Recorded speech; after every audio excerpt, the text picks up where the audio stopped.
Coming up on Broncos Connected, as George Paton takes over as the new general manager, John Elway, Vic Fangio, and Joe Ellis reflect on the 2020 season. Bradley Chubb and Justin Simmons talk about the trials, tribulations, and successes that occurred on the field.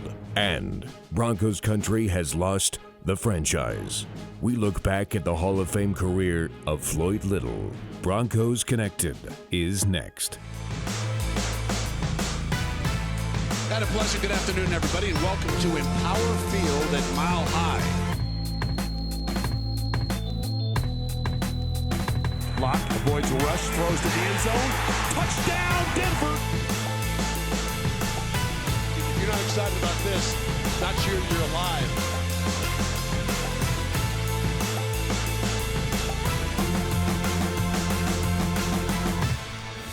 Hello and welcome inside the UC Health Training Center for the January edition of Broncos Connected. I'm Alexis Perry.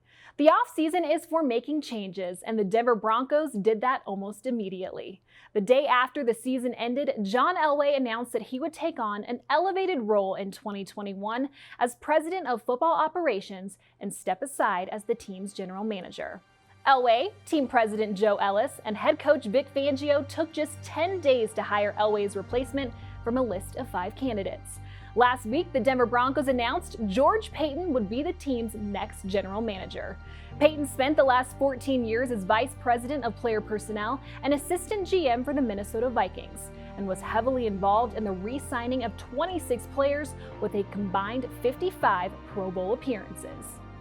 Throughout the interview process, which was first class, I really felt a connection, with everyone, I met with, whether it was Brittany or John Elway, Vic Fangio, you name it. I really felt connected.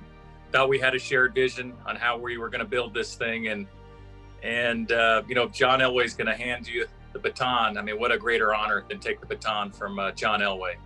Prior to the interviews, I thought the conversation, I thought we had shared vision. I thought the conversation was very easy. I felt we were like-minded. Joe, myself, John, and really Vic talked about football, talked about life, family, our values, and it just was really easy, talking with the group, and so I was early very interested in this job. My wife's really excited. My son, his biggest disappointment is he didn't want to leave Justin Jefferson, but I told him, we got Jared Judy and Cortland Sutton, so now he's back on track. And my daughter, she was a little down. She's 13, but once she learned that they have a great ballet theater company in Denver, she's excited as well. So the whole family's fired up. I'm fired up. We just can't wait to get rolling. I'll have a more in-depth interview with George Paton next month after he gets situated in Denver. Watch for that in the February edition of Broncos Connected. As George Paton takes the reins, we hope 2021 means he'll be able to operate under more normal conditions. Not only did the Broncos have more than their fair share of injuries in 2020, but it was a year filled with unprecedented challenges due to COVID-19. It was a season that, at times, looked like it may not be completed. In the NFL, there's not a lot of excuses. You can't make a lot of excuses, and offensively, we played well at times. We were inconsistent at times. We had a ton of injuries. Defensively, we didn't play as well as we wanted to, but we lost some key players over there. And so, you go back, then you throw COVID in there and everything that we had to go through with COVID, but everybody else in the league had to go through that too. So we were battling teams that were doing the same thing. It really was just keeping people on board with all of the procedures, all of the processes that were in place. And there were a lot. There were masks, there was distancing, there was testing. And, they never let it beat them down and grind them down. Didn't win games the way we should, but they showed up every day, they practiced hard, they had a good attitude, and they got us through the season. And that's players, coaches, and the whole staff. And, I'm proud of the way that they responded and they acted throughout the entire year. When you look at the way the football team played and the effort that they played with week in and week out, I think that's a telltale of that you got a football team that respects their head coach. And I think that's a real tribute to what Vic did this year and trying to keep everybody motivated to play hard. Now, a lot of things went against us and the ball bounced against us, but I thought he did a tremendous job of keeping these guys motivated, and they wanted to play hard for Vic. Lock, shotgun snap, looks right. Throws the ball middle of the field. The ball's caught inside the 20, 15, 10, 5. Touchdown, Denver. Deshaun Hamilton. I think Drew's like our team. We just need to become more consistent, more efficient, and, obviously score more points, not turn it over as much, which has been a problem for us on both sides of the ball, and just more efficient, clean quarterback play. I'm still a believer in Drew Lock. He's a young quarterback. I think he's talented physically enough to do it. I think he's got the mental capacity to do it. And I like how he's built and the fact that he wants to be great. No fans here today, and obviously the Broncos put in the situation they are probably just as well. 2 minutes left to go. Saints with a 31-3 lead over the Broncos. Timeout on the KOA Broncos radio network. Everyone is, I think, frustrated with the way our seasons have gone the last few years. I'm at the top of that list. I say people are eager to come back to the stadium, but they also want to see us win, and they will not tolerate the losing forever and ever. They just simply won't, and their frustration level is high. So we have an obligation as an organization to turn that around and really roll up our sleeves and exhaust every possible way that we can do that. Still to come on Broncos Connected, Bradley Chubb and Justin Simmons share which teammates impressed them throughout the 2020 season. And later, learn how Floyd Little became known as the franchise.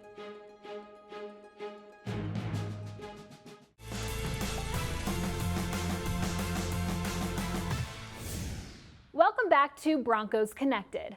From facing the New Orleans Saints with a rookie wide receiver at quarterback to the ever-changing COVID-19 protocols, the 2020 season was one Bradley Chubb and Justin Simmons will never forget. When asked to put this abnormal season into perspective, the Broncos' 2021 Pro Bowlers could hardly find the words. I don't even know if I could. At least I don't think I could put it into words. It was extremely difficult. It was all over the place, and you would have some times where you didn't even know, like, if you were gonna play a game, if you were gonna have practice. Virtual meetings became one of the most important things that we had this year. So it was a year full of questions, full of not knowing what's next. You're so used to a set schedule, and with COVID and the pandemic, there are so many so many factors that come into changing your schedule and moving things around. And the game is it's very mental just as much as it is physical. And so, when your mental's moving around this, that, and the other, your game gets bumped one day, then it gets bumped a week, and then, you're playing a game with no quarterbacks, and, this guy tested positive the day of the game, so you got a whole new guy in at the position. It's not an excuse, it's just a reality of the fact that it is extremely difficult to be able to work under those conditions. I remember when Vaughn went down, it just, just things like, oh man, imagine if we had both of us on the edge and stuff like that. But with the guys going down, all the bad things that happened, the light at the end of the tunnel is like guys like Deshaun Williams and Shelby Harris and all those guys got to shine and got to do their thing, and Malik Reed got to come in, and just to see him come in and day out and working on the other side and having all the expectations on him just because Vaughn went out and having to hold up that other side. I feel like he did a great job of it this whole entire year. He played his tail off. He led. He did everything he had to do.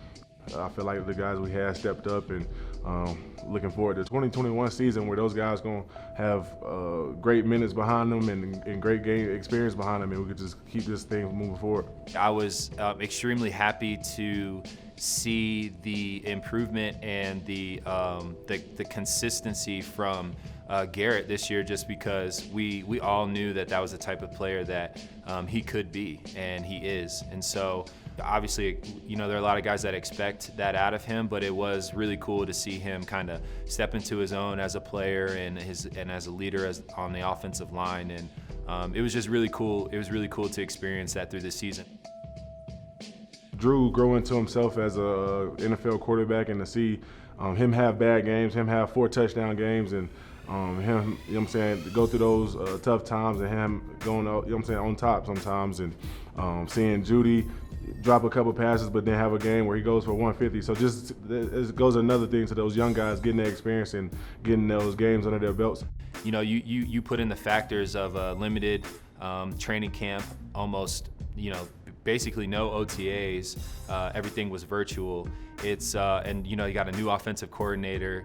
You draft 2 receivers in the first couple rounds, and you talk about the chemistry with the quarterback and all his guys, and it could be challenging. And so I just think you look for the growth, each week and the things that come with that. So I've been proud of how those guys have been handling the adversity of this season. I know on the defensive side, things haven't always been perfect on our end also. So I'm just looking forward to seeing that group grow and continue to get better. The thing that I saw was, even though we went through so much injuries and COVID and everything, nobody on this team quit, nobody on this team complained, and everybody wanted the best out of everybody. And I feel like when you have a culture like that, when you have guys that care about each other like that, then you can be successful. So I feel like once we get those pieces moving, once we get those young guys with that experience moving under their belt, it's going to be, like I said, full steam ahead, and I'm excited.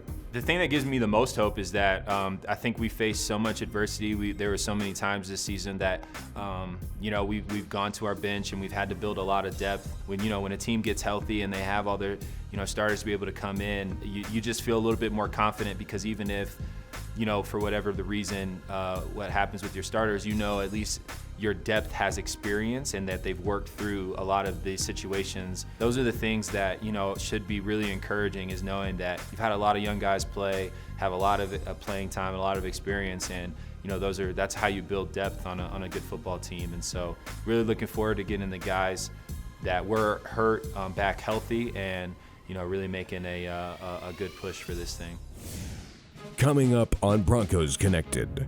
As Broncos country continues to mourn the passing of the franchise, those closest to Floyd Little share what they'll miss most about number 44.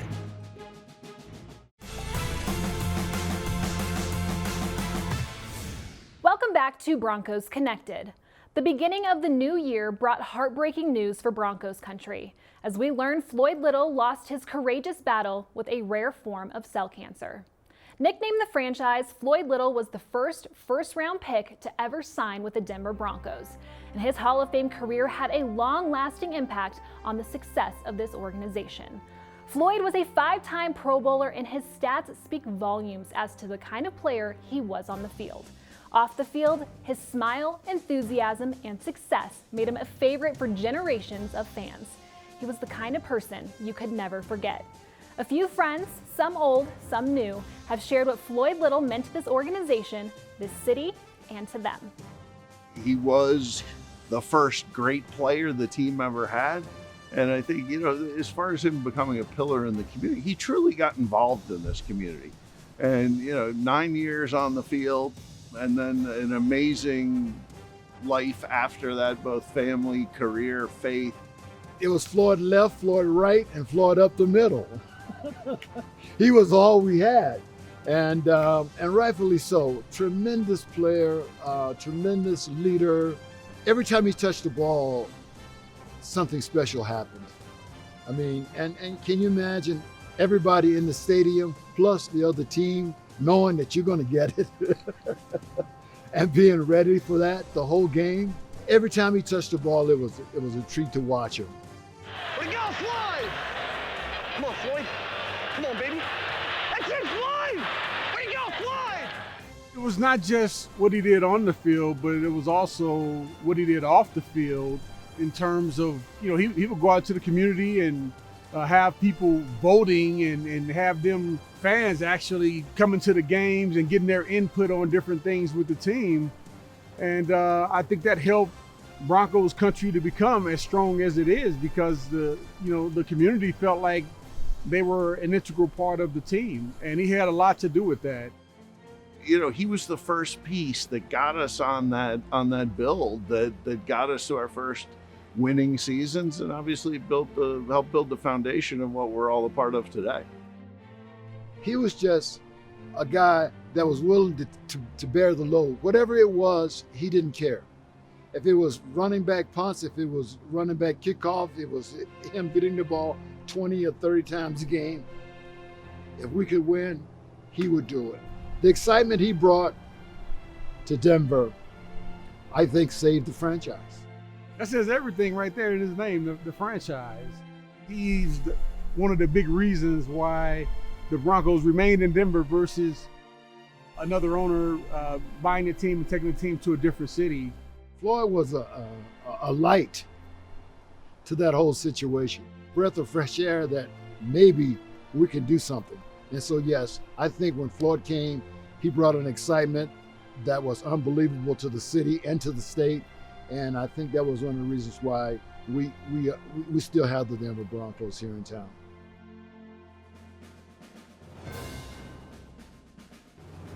For me personally, I'll be honest, I didn't know Floyd well until probably 2008, sort of right before the Hall of Fame momentum picked up. But, you know, Floyd played in a town that didn't have a lot of attention. And so it took a long time. And I think when he finally got in, I think we all knew how much it had meant to him. I remember when he got inducted, he was like the happiest guy in the world. He wasn't complaining about how long it took. And I'm that same way. And I saw how he kind of responded to that after really waiting a long, long time. And, you know, I took a little bit of that from him, but I also felt the same way that, you know, I was grateful to be recognized with some of the greatest players ever played this wonderful game of football.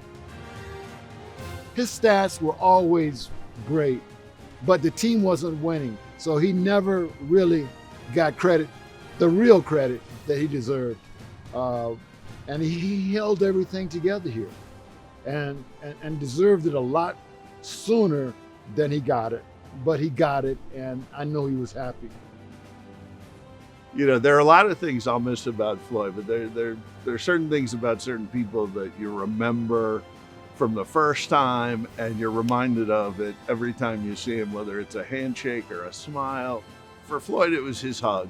While they might knock the wind out of you, you knew he was happy to see you, and I looked forward to him every time I saw him, and I'll miss that most going forward.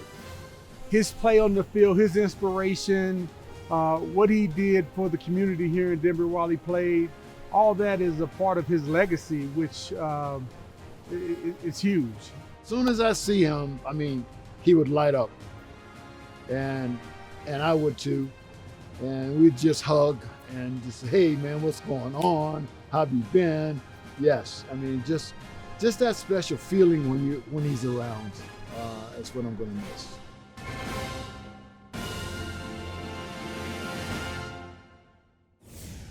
Coming up after the break. Locke rolls to his right, points once, throws the ball back, and the ball is caught, and that is a Denver touchdown.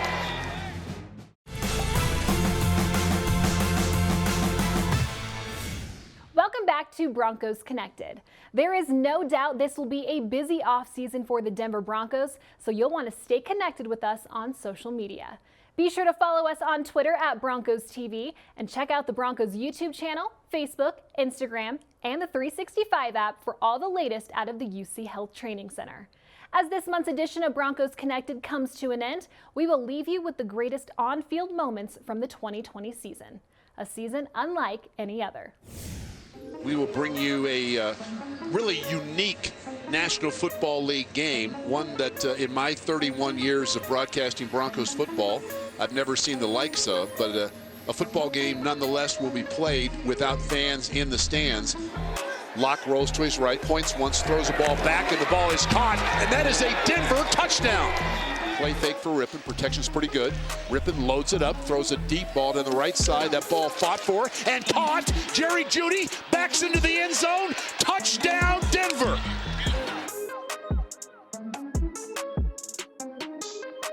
Shotgun snap. He swings the ball out. That ball's deflected and then intercepted. It's picked off by Deshaun Williams. This catch is made. The ball is fumbled, and Denver picks it up. Justin Simmons picks up the fumble, and he is running. Newton in the shotgun is going to be hit and pulled down for a sack, and that is Malik Reed. Here we go, 35-30, 25-20, foot race, 15-10-5, 55-yard scamper by Phillip Lindsay.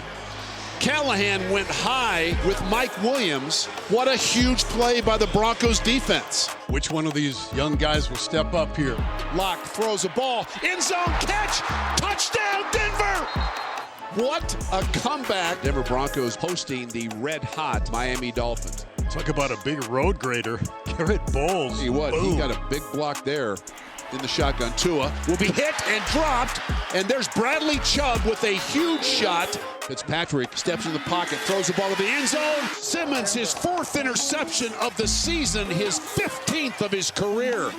None bigger than that one with 63 seconds left.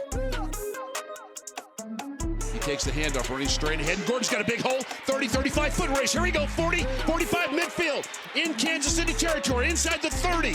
Pushed out of bounds inside the 20-yard line. They throw the fade. Patrick left side. Patrick goes up. And that is a remarkable catch and a better job of getting both feet down.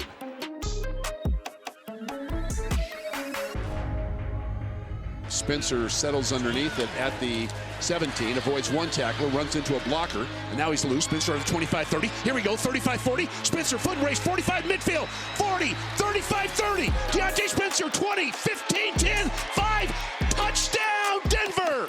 Touchdown, Denver. That is Nick Vanette. Home run ball. He's got a receiver wide open. Catch at the 5. Touchdown, Denver. That is KJ Hamler. Lock in the pocket, bounces around, throws the ball to the back of the end zone. Pass is caught. Touchdown, Denver. That's Noah Fant. Drew loads it up. Ball in the middle of the field is caught. Jerry Jeudy on a gallop to the 40, 45 midfield. Jeudy down the sideline, 35-30. Foot race, 25-20, 15-10, 5. Touchdown, Denver.